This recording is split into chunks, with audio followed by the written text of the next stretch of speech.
आचार्य गिरीश गोस्वामी जी, जिनका प्रथम ध्येय लोक कल्याण है, मनुष्य को स्वयं से परिचय कराना मुख्य लक्ष्य है। विनम्रता और सहजता के धनी आचार्य गिरीश गोस्वामी जी के श्रीमुख पर विराजती माँ सरस्वती हजारों लोगों को जीवन देने का मार्ग दिखा रही हैं।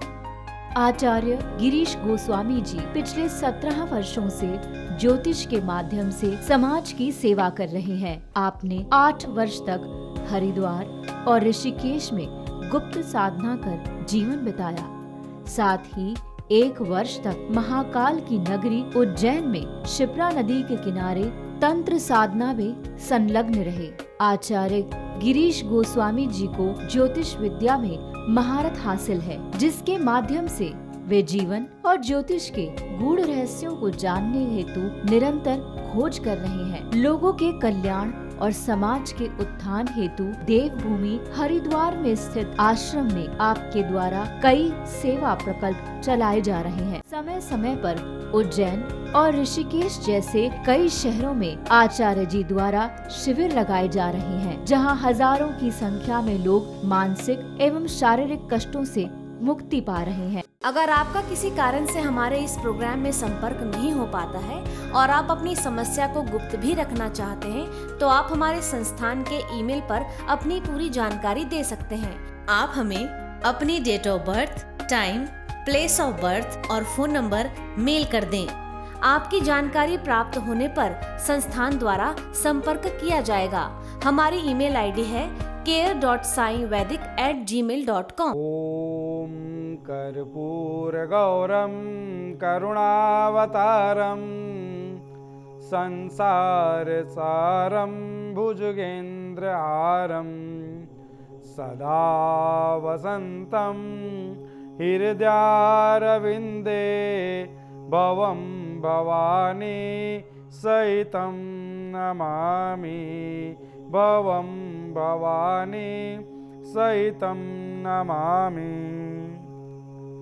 नमस्कार दर्शकों, मैं आचार्य गिरीश गोस्वामी सुख सागर कार्यक्रम में आपका तहे दिल से स्वागत करता हूं। दर्शकों, आज मेरा मन है कि आप लोग इस नंबर पे लगातार कॉल करते रहें और मेरी आपसे बात होती रहे। आज तय है कि मेरा आप सबसे आज संपर्क होगा, आप सबसे मेरी बात होगी। हो सकता है कि 2 बार 4 बार आपको कॉल लगानी पड़े, लेकिन आज मेरा प्रयास यही है कि आज मैं सभी से बात करूंगा और हमारी चर्चा तो चलती रहेगी, लेकिन आप कॉल लगातार करते रहें, क्योंकि आज मेरा चैनल वालों से भी पहले से अनुरोध रहा है कि सभी कॉल्स आज मेरे पास डायरेक्ट आने दें, सीधे मुझ पर कॉल आने दें और मैं सभी से आज बात करूंगा। मेरा मन है कि बहुत सारी शिकायतें लोगों की इकट्ठी हो जाती हैं कि गुरुजी आपसे बात नहीं होती है, आपके सहयोगियों से बात हो जाती है। तो आज मेरा प्रयास है कि आप सभी की मेरे से बात हो। ठीक है, आज हमारा विषय क्या है? विषय तो यही है कि आपकी समस्याओं का समाधान, लेकिन इसमें भी एक विषय है, वो है दान। दान क्या चीज है, क्या महिमा है दान की? सुना होगा आपने, सुना है ना दान के बारे में। एक दर्शक जुड़ गए हैं कार्यक्रम के आरंभ में, बात करते हैं उनसे। हेलो, प्रणाम गुरुजी। आशीर्वाद। प्रणाम गुरुजी, मैं मुकेश बात कर रहा हूँ। हाँ मुकेश, जूनागढ़ गुजरात से। जी जी गुरुजी, मेरी प्रॉब्लम है मेरे बच्चे को लेकर, ऋषभ को लेकर। ऋषभ को लेकर, जी हाँ जी गुरुजी, तो बच्चे की क्या हुआ गुरुजी, मैं बहुत समस्या में हूँ, काफी प्रॉब्लम है बच्चे को। शादी की थी बच्चे की जी कुछ समय पहले, तो पहली शादी हुई थी तो 3 महीने लड़की रही और उसके बाद लड़की अपने घर गई, तो ससुराल वालों ने, वहाँ वालों ने उनको भेजा नहीं गुरुजी। जी बच्चा ठीक ठाक तरीके से रखता था, काफी ज्यादा परेशान हूँ गुरुजी, और ये समस्या बहुत ज्यादा है गुरुजी, समझ नहीं आ रहा क्या करूँ। बच्चा बहुत ज्यादा चिंतित रहता है, बच्चे को देखकर मेरा मन भर आता है गुरुजी। जी, ऋषभ की जन्म तिथि बताएं बेटा। गुरुजी 20 तारीख है नवंबर का महीना, 1986 का जन्म। दोबारा बोले बेटा। 24 तारीख नवंबर का महीना गुरुजी। 24 तारीख नवंबर का महीना, सन बताएं। 1986, 1986। जी, जन्म समय बताएं बेटा। 5:02 का समय है शाम का। शाम का 5:02 का समय। जी, जन्म स्थान बताएं बेटा। जूनागढ़ गुजरात गुरुजी। जूनागढ़ गुजरात। जी देखो बेटा, मैं आपको एक बात बता दूं, इस बच्चे की जो जन्म कुंडली है वो 1 लगन से शुरू हो रही है, ठीक है। 1 लगन से जन्म कुंडली की शुरुआत होती है और इस कुंडली के 5वें भाव में चंद्र विराजमान, 6ठे भाव में केतु, 7वें भाव में शुक्र और बुध, 8वें भाव में शनि सूर्य और 11 भाव में गुरु मंगल के साथ 12 भाव में राहु। तो स्थिति क्या है? स्थिति ये है कि इस बच्चे की कुंडली में बुध और शुक्र 7वें भाव में विराजमान है। पहली तो स्थिति यह है कि 7वें भाव में बुध और शुक्र विराजमान है। शुक्र जो है मात्र 11 अंशों पर विराजमान है, अर्थात बहुत कमजोर स्थिति और बुध के साथ है। और दूसरी स्थिति 8वें भाव में शनि और सूर्य, 7वें और 8वें भाव अच्छा नहीं है। तो उसके लिए एक विशेष समाधान बता रहा हूं। इस बच्चे के जीवन में ग्रस्त सुख की स्थितियां कटती हैं बार बार। दूसरा, इसका स्वास्थ्य भी अच्छा नहीं। सूर्य और शनि 8वें भाव में विराजमान है, तो स्वास्थ्य संबंधी स्थितियां भी इसकी हानिकारक है। तो इस बच्चे को नियमित रूप से सूर्य मंत्र का जाप करना है। ओम हारम हरिम हरोम सह सूर्य नमः, पहला कार्य। द्वितीय कार्य यह है कि इस बच्चे को एक रत्न धारण कराएं जिसे कहा जाता है हीरा। तो हीरा रतन गुरुजी कहाँ से मिलेगा मुझे ये? बेटा, हीरा 2 ही जगह अच्छा मिलता है, या तो आपके कोई अच्छे जानकार जौहरी हों उनसे लें, या फिर इस जगत में विख्यात एक ही संस्थान है हमारा साईं वैदिक सेवा संस्थान, जो सच्चे और अमूल्य रत्न बहुत ही कम दामों पर आप लोगों के द्वार तक पहुंचाते हैं सिद्ध करके, ठीक है। तो गुरुजी आप ही भिजवा देना गुरुजी बच्चे के लिए। बिल्कुल बेटा, आप हमारे सहयोगी से बात करके अपना पता उन्हें लिखवा दें। हमारे संस्थान से हीरा रत्न आपके लिए सिद्ध होकर के आ जाएगा। हम बात कर रहे थे बेटा इसकी कुंडली की, तो कुंडली में अगर हीरा धारण कराते हैं तो इसका शुक्र जो कमजोर अंशों पर विराजमान है उसकी स्थिति अच्छी होगी। 2 मुखी रुद्राक्ष धारण कराएं। और तीसरा, हर शनिवार सायंकाल की वेला में बहते जल में इस बच्चे के हाथ से कच्चा कोयला और काले तिल दोनों प्रवाहित कराएं इसके हाथ से बहते जल में, जिससे इस बच्चे की ग्रस्त सुख जो है बन पाए। नहीं तो इसके जीवन में ग्रस्त सुख संबंधी बहुत सारी अड़चने हैं, ये बच्चा परेशान रहेगा। मानसिक तनाव का एक कारण यह भी है इस बच्चे की कुंडली में, क्योंकि जो चंद्रमा की जो स्थिति है 5वें भाव में सूर्य की राशि में चंद्रमा विराजमान है, वो इस बच्चे के मन और बुद्धि को तनाव देता है। तो वो भी स्थिति इसकी शांत होगी अगर जल में ये कोयला और काले तिल प्रवाहित करता है। इन कार्यों को कराएगा तो बच्चा मन से शांत होगा, ग्रस्त जीवन इसका अच्छा होने लगेगा। हरिओम तत्सत। दर्शकों, आज हम बात कर रहे थे दान को लेकर के, ठीक है ना। दान की बहुत भारी महिमा है। चिड़ी चोंच भर ले गई नदी न घटियो नीर, दान दिए धन ना घटे कह गए दास कबीर। दान देने से धन कभी घटता नहीं है, धन की शुद्धि होती है। हम देखते हैं ना कि हमें कोई चीज अगर हमारे पास गलत आ जाए, अगर पानी अच्छा नहीं आता तो हम उसे फिल्टर कर लेते हैं, है ना। आटा अच्छा नहीं है तो छलनी से छान लेते हैं। तो धन को शुद्ध कैसे करेंगे? आपको पता है कि धन कहां से, किन रास्तों से, किन लोगों के हाथों से होता हुआ आपकी जेब में पहुंचता है? नहीं पता। किसने कितने दुखी मन से उस धन को दिया है, किस परिस्थिति में किसी व्यक्ति को दिया, उसने आपको दिया, लेकिन उस धन के साथ जो अणु विराजमान है वो आपकी जेब में जो पहुंचा है, जिस भावना से वो पहुंचा है, उसका फल इन सब स्थितियों को ठीक करने के लिए एक विशेष स्थिति है जिसे कहा जाता है दान। बहुत सारी घटनाओं में हम एक बात करते हैं कि बड़ा बचाव हो गया, किसी बड़ी दुर्घटना से जब बचाव होता है ना तो बड़े लोग कहते हैं बचाव हो गया, कोई लिया दिया सामने आ गया। ठीक है, एक दर्शक जुड़ गया हमारे साथ, खोल लेते हैं। हेलो हेलो, नमस्कार गुरुजी। प्रणाम गुरुजी। आशीर्वाद बेटा। गुरुजी, मेरा नाम सुरेश है गुरुजी। सुरेश जी बोलिए आप। गुरुजी, मैं बहुत कष्टों में हूँ गुरुजी। मैंने अभी विवाह किया था गुरुजी, लव मैरिज किया था गुरुजी मैंने जी। जिससे मैं गुरुजी मैंने माता से पूछा था, माता तो उस समय राजी थी। अब लेकिन लव मैरिज जब करके हमने घर शुरू किया है गुरुजी, तो माता और जो मेरी धर्मपत्नी दोनों में बन नहीं रही है गुरुजी। बहुत कष्टों में हूँ। उस तरफ सुनता हूँ तो उधर ही फंसता हूँ, और माता की सुनता हूँ तो माता से फंसता हूँ, मतलब दोनों तरफ उलझ गया हूँ गुरुजी, क्या करूँ समझ नहीं आ रहा है। बेटा आप अपनी जन्म तिथि बताएं। हाँ गुरुजी। जन्म तिथि बोले बेटा आपकी। गुरुजी जन्म तिथि ध्यान नहीं है गुरुजी, भूल गया हूँ। जी कोई बात नहीं, आप अपना नाम बताएं। मेरा नाम सुरेश है गुरुजी, सुरेश। सुरेश। सुरेश जी अपने पिता का नाम बोले। पिता का नाम शंकर लाल। शंकर लाल। माता जी का नाम बताएं। माता का उमा देवी। उमा देवी। जन्म स्थान बताएं बेटा। जन्म गुरुजी दिल्ली का है। दिल्ली का। बेटा 3 बार जय गुरुजी महाकाल पिता नहीं है, जय। मेरे माता ही है खाली, पिता का ध्यान तो गया गुरुजी। जी बेटा आप 3 बार जय महाकाल बोल करके लाइन पे बने रहें। जय महाकाल, जय महाकाल, जय महाकाल।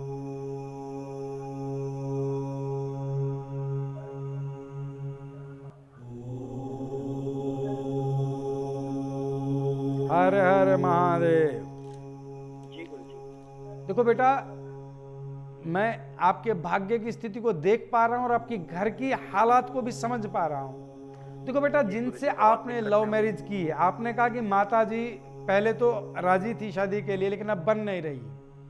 आप दोनों में बिल्कुल नहीं बनते गुरुजी। माता की सुनता हूँ तो बीवी कहती है कि मेरी नहीं सुनते, और बीवी की सुनता हूँ तो माता कहती है तो केवल बीवी की सुनता है, मेरी नहीं सुनता। देखो बेटा एक बात समझो, काफी दुखों में हूँ गुरुजी। आपकी पत्नी और आपकी माता इन दोनों के भाग्य की स्थिति अच्छी नहीं है, एक दूसरे को सुख नहीं दे पा रहे हैं, ठीक है ना। अच्छा गुरुजी।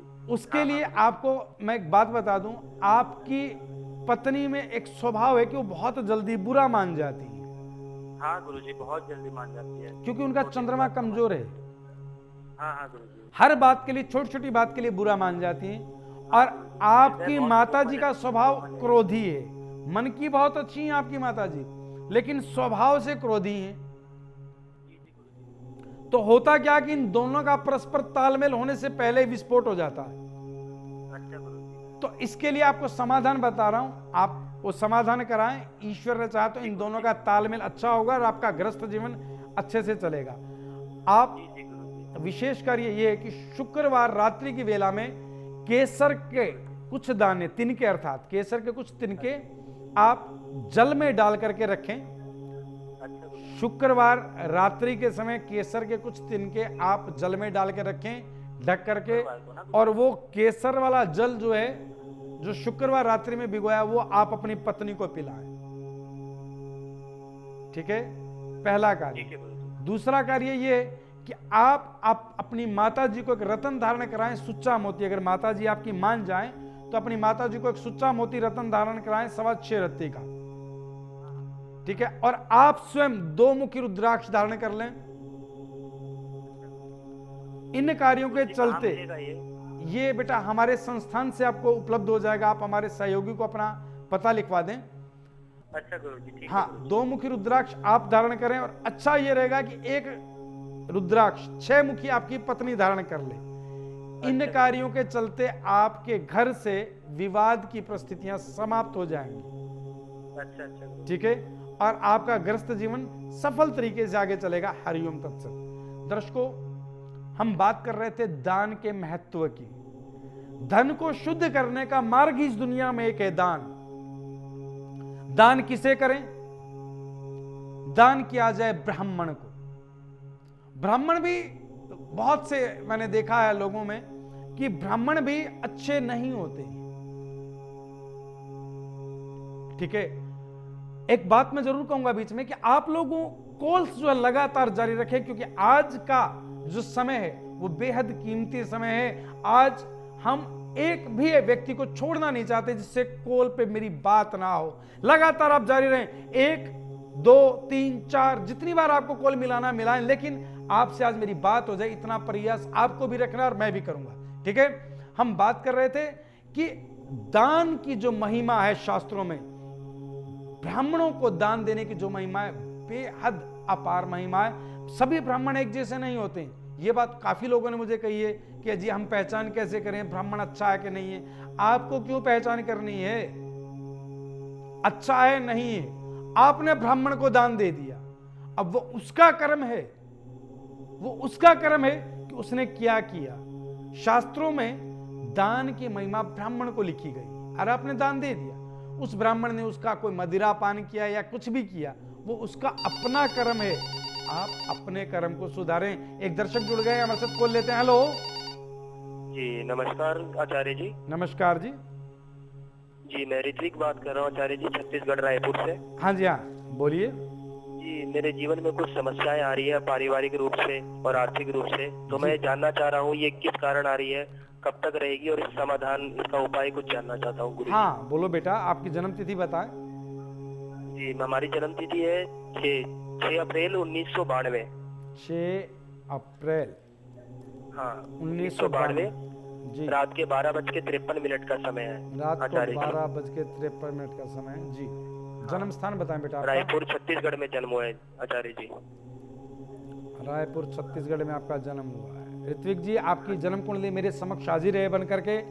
धनु लगन की अर्थात 9 लगन से आपकी कुंडली की शुरुआत हो रही है। राहु आपकी कुंडली में लगन में विराजमान है। शनि द्वितीय भाव में मकर राशि के, मंगल तृतीय भाव में कुंभ राशि के, सूर्य बुध शुक्र चतुर्थ भाव में मीन राशि के, चंद्रमा पंचम भाव में मेष राशि के, केतु सप्तम भाव में मिथुन राशि के, गुरु नवम भाव में सिंह राशि के विराजमान है। बेटा एक बात समझ लें, आपके जन्म कुंडली की एक विशेष परिस्थिति क्या है कि एक ही सुख के स्थान पर बुध तो है नीच राशि का मीन राशि में, और शुक्र है उच्च राशि का मीन राशि में, ठीक है। और सूर्य अपने प्रबल अंशों पर चतुर्थ स्थान में गलत स्थान पर विराजमान हो गए।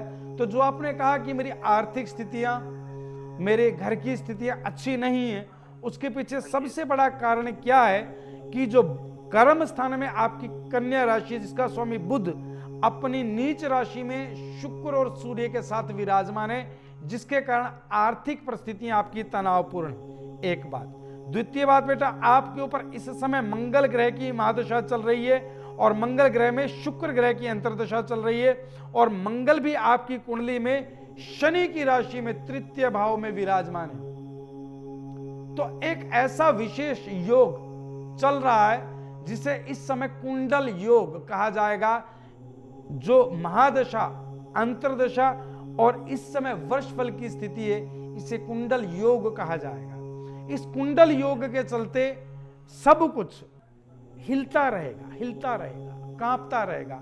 आर्थिक स्थितियां, स्वास्थ्य स्थितियां, मन की स्थितियां जो है बार बार विचलित होती रहेंगी, कंपायमान रहेंगी। ना तो धन आमदनी के साधन सही होंगे, स्वास्थ्य स्थितियां बार बार तनावपूर्ण होंगी, घर में ही अपने लोग, ऐसा ही हो रहा है बिल्कुल, अपने ही लोग विरोधी हो जाएंगे।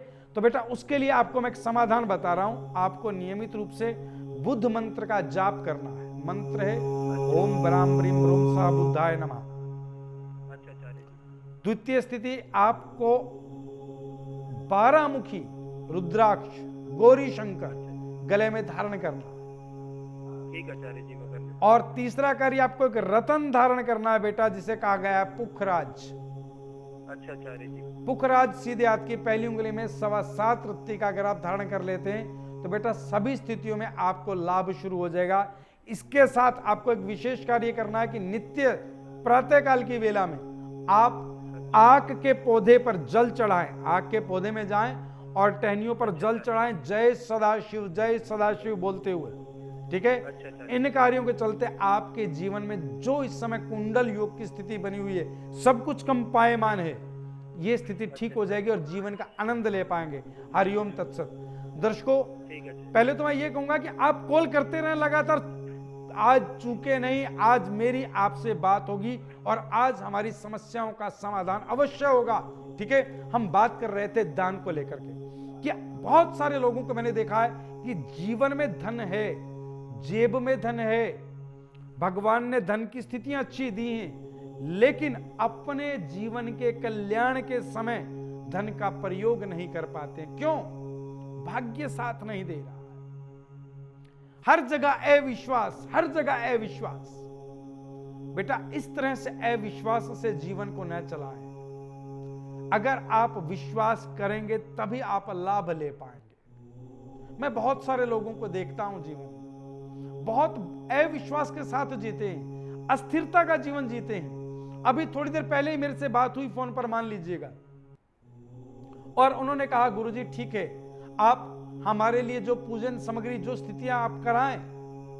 और मैंने भी कहा बिल्कुल बेटा, आपके जीवन में इसका लाभ हो सकता है।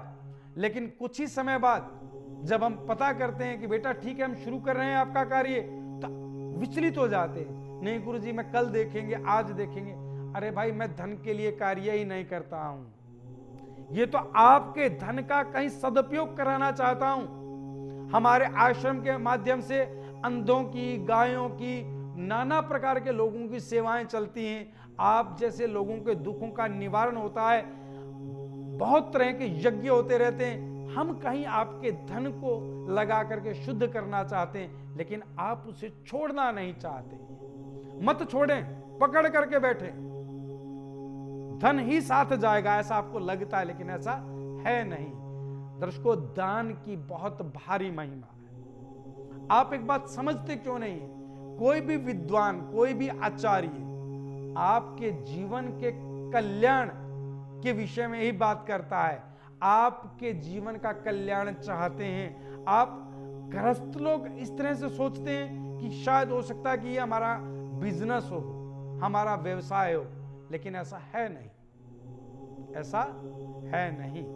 इस बात का विश्वास तो आपको करना पड़ेगा, मैं तो मात्र कह सकता हूं। एक दर्शक जुड़ गया हमारे साथ, खोल लेते हैं। हेलो, नमस्ते गुरुजी। नमस्ते गुरुजी, मेरा ना कोर्ट में केस चल रहा है, उसका अभी तो कोई वही जवाब ही नहीं आ रहा है उसका। बेटा, आपका नाम बताएं। गुरुजी, मेरा नाम ओमवती गौतम है। ओमवती गौतम। हाँ गुरुजी। हाँ, आपका नाम ओमवती गौतम। अपनी जन्म तिथि बताएं बेटा। हाँ। गुरुजी, मेरी जन्म तारीख तो हमको मालूम नहीं, पहले के लोग कहाँ याद रखते थे, हमें नहीं मालूम। लेकिन मेरे बेटे की है, वो उसकी शादी भी नहीं हो रही है, उसका भी बता दो आप। बेटे का नाम बताएं। बेटे का नाम साहिल है उसका। बेटे का नाम साहिल है। हाँ गुरुजी। साहिल की जन्म तिथि बताएं बेटा। गुरुजी, उसकी जन्म तारीख है 30 नवंबर 1981 की है। 30 नवंबर 1981। समय बताएं बेटा। 2:03 का है रात का। 2:03 रात्रि का। जी, जन्म स्थान बताएं बेटा। पुणे का है गुरुजी। पुणे का। देखो बेटा, एक बात बता दें आपको कि इस जो बेटे की जन्म कुंडली से आपके बारे में भी देख पा रहा हूं और बेटे के बारे में भी देख पा रहा हूं, तो आपको ये बता दूं कि इस साहिल की जो कुंडली है 12 लगन से शुरू हो रही है। और विशेष स्थिति क्या है इस बच्चे की कुंडली में कि इस बच्चे की मां के जीवन में भी बेहद दुख भरी स्थितियां रही हैं। चतुर्थ भाव में मिथुन राशि के स्वामी बुध सूर्य के साथ, और सूर्य वृश्चिक राशि में, और वृश्चिक राशि के स्वामी मंगल सिंह राशि में विराजमान है। अर्थात नवम भाव से छठ भाव में राशि का अदल बदल हो रहा है, राशि परिवर्तन हो रहा है। तो बेटा, मां ने भी जीवन में बहुत दुख देखे, अर्थात आपने बहुत सारे दुख देखे, कई तरह के परिवर्तन देखे जीवन में आपने। और अभी आप बता रही इस बेटे के विवाह की स्थिति अच्छी नहीं बन रही है। कारण क्या है कि इसके सप्तम भाव में शनि विराजमान है, इसलिए विवाह के जीवन में कुछ अड़चने आ रही हैं। तो बेटा, कुछ समाधान बता रहा हूं, इन समाधान को आप नोट कर लें। इसका विवाह होगा, लेकिन अभी 1 वर्ष की देरी है। 1 वर्ष पश्चात इसके विवाह का योग बनेगा, लेकिन उससे पूर्व इसको एक समाधान करना चाहिए जिससे इसका विवाह शीघ्र अतिशीघ्र हो सके, इस वर्ष भर में हो जाए। 2 मुखी रुद्राक्ष इस बच्चे को गले में धारण कराएं, पहला कार्य। द्वितीय कार्य, ये बच्चा स्वयं नियमित रूप से शनि मंत्र का जाप करे, ओम प्राम प्रीम प्रोम सह शनिश्चराय नमः। तीसरा, जो आप मां हैं, माता को अपने लिए भी इस बच्चे के लिए भी एक रत्न धारण करना है जिसे कहा जाता है पन्ना। पन्ना 6.25 रत्ती का मां को धारण करना है सीधे हाथ की छोटी उंगली में। और इस बच्चे को आप जो धारण कराएं उस रत्न का नाम है मूंगा। मूंगा इस बच्चे को सीधे हाथ की रिंग फिंगर में, अर्थात छोटी उंगली के 7 वाली उंगली में 8.25 रत्ती का मूंगा धारण कराएं, तांबे में या स्वर्ण में। इस बच्चे हम तो जानते नहीं है, जो रत्न आप बता रहे हैं हमें कहाँ से लेंगे इसको?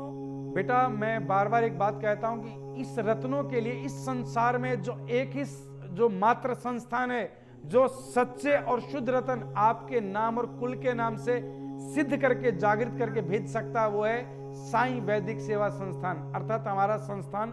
आप यहाँ हमारे सहयोगी से बात करें, उन्हें लिखवा दें, वहां से आपके निमित्त ये रतन शुद्ध सच्चे रतन आपके नाम से प्रतिष्ठित होकर के आपके घर द्वार तक पहुंचेंगे। ठीक है गुरुजी, अब भी कर। हाँ, ये कार्य कीजिएगा। हरिओम तत्सत। दर्शकों, आज हम जो बात कर रहे थे दान पर, कि दान की जो महिमा है, अब आप समझें दान की कहां आवश्यकता है। हमारे सिर पर नाना तरह के ऋण हैं, नाना तरह के, जिसमें पहला ऋण है मातृ ऋण, जो हम उतार ही नहीं सकते।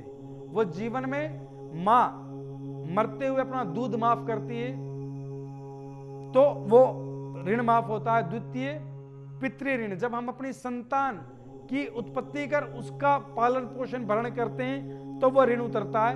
तीसरा गुरु ऋण, हम गुरु दक्षिणा देकर के गुरु ऋण से उऋण होते हैं। और चौथा होता है ऋषि ऋण। ऋषि ऋण कि जो हमारे ऋषियों ने ग्रंथ वेदों की रचना की है, उसका आप पठन पाठन स्वाध्याय करके उनका ध्यान करके आप चलते हैं तो वो आपका ऋषि ऋण उऋण होता है। लेकिन अगर आप इनमें से कुछ भी चूक कर जाते हैं, वो ऋण अगर रह जाता है तो ऋण उतरे कैसे? दान से। वो जो दान आपके हाथों से दान हुआ है ब्राह्मण को, या आपके निमित्त कहीं यज्ञ हो रहा है, उस यज्ञ के लिए दान किया है, तो जाकर के आप उस ऋण से उऋण होते हैं। एक दर्शक हमारे साथ जुड़ गए, कॉल लेते हैं। हेलो। हाँ जी, नमस्कार जी। नमस्कार। मैं राजकुमार बात कर रहा हूँ जी, नागपुर से। हाँ राजकुमार जी, बोलिए। जी जी, मेरी एक बेटी है, उसकी समस्या है जी बहुत ज्यादा। बोलिए बेटा। जी जी, उसका नाम ज्योति है और उसका टाइम हमें पता नहीं है जी। ठीक है, और उसकी जन्म तिथि है जो वो है 5/4/1988।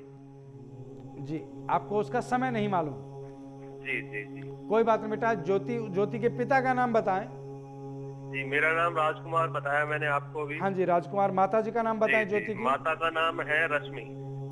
रश्मि जी। आप जन्म स्थान बताएं ज्योति का। नागपुर। नागपुर। बेटा 3 बार जय महाकाल बोल करके लाइन पे बने रहना। जी जी, जय महाकाल जय महाकाल जय महाकाल। हर हर महादेव। बेटा आपने फोन तो कर लिया है, लेकिन आज इस नेशनल चैनल पे मैं इस बेटी के बारे में कोई बात नहीं करना चाहूंगा। मैं ये चाहूंगा आप हमसे आकर के मिलें, क्योंकि जिस प्रकार की समस्या मैंने देखी है बेटा, उसके लिए ये स्थान और ये समय उपयुक्त नहीं है। ठीक है, आप मेरे से आकर के मिलें और बैठ करके इस जो समस्या है बेटा, समझ लो वो 10 मिनट में निवारण हो जाएगी। लेकिन इसके लिए आप मुझे या तो कॉल करें इस प्रोग्राम के बाद, ठीक है, या आकर के मिलें। हरिओम तत्सत। दर्शकों, हम बात कर रहे थे कि आप दान की महिमा से परिचित हों और अपने जीवन में आ रहे दुख संकटों का निवारण मात्र अगर दान से निवारण हो रहा है तो बेहद सस्ता कार्य है। दर्शकों, मैं एक बात कहूंगा जातको कि दान आपसे लिया ही तभी जाता है जब आपके भाग्य उदय का समय आता है। बाकी सब आपकी इच्छा पर निर्भर करता है कि आपको अपना भाग्य उदय करना है अथवा नहीं। मैं आज इतना ही सेवा प्रदान करते हुए इस कार्यक्रम को यहीं पूर्ण करूंगा। ओम। अगर आपका किसी कारण से हमारे इस प्रोग्राम में संपर्क नहीं हो पाता है और आप अपनी समस्या को गुप्त भी रखना चाहते हैं, तो आप हमारे संस्थान के ईमेल पर अपनी पूरी जानकारी दे सकते हैं। आप हमें अपनी date of birth, time, place of birth और फोन नंबर मेल कर दें। आपकी जानकारी प्राप्त होने पर संस्थान द्वारा संपर्क किया जाएगा। हमारी ईमेल आईडी है care.saivedic@gmail.com। आचार्य गिरीश गोस्वामी जी से अपॉइंटमेंट हेतु संपर्क करें 8287 645645।